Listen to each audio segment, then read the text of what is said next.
So, the nationwide candlelight protests have been going on for several weekends now, and they are considered quite a different sight from the rallies of old. They're peaceful demonstrations calmly calling for change. But what do the protests look like from a foreigner's perspective? Here's our Shin. Patrick Border is a retired American judge who was stationed in Korea while serving in the U.S. Armed Forces as a young man. He visited Korea from his home state of Hawaii multiple times over the past couple decades.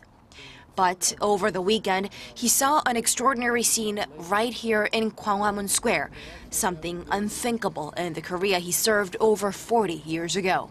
I was astounded by it. I've never seen that many people of a single mind in the same place at the same time in my whole life.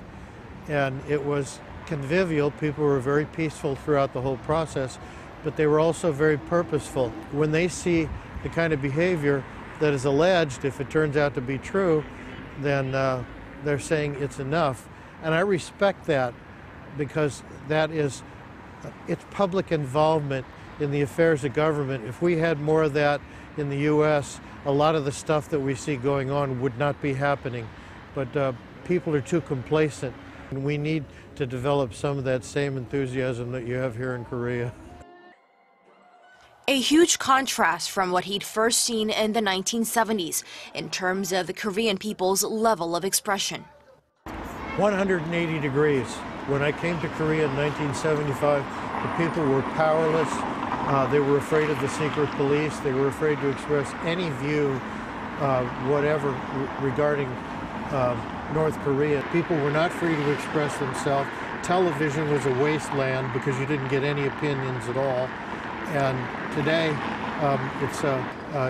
is the best antidote to a regime that's repressive. And it's just wonderful to see that people have come of age on their own. It's not something that you can get from the U.S. or some alliance with somebody else. You either have that confidence or you don't. And today Korea has it. You know that your country is a success. It's amazing. At least 1.7 million people gathered in Central Seoul on the 6th straight Saturday of demonstrations, peacefully demanding the president step down over her involvement in the ongoing scandal. It's hard to have that level of enthusiasm or interest in politics because a lot of young generations in Korea, including myself, didn't have much of that interest at all. But considering this ongoing political scandal and the crisis and the whole layout you've seen in the past weekend, it's quite a contrast from what I saw was people of all ages.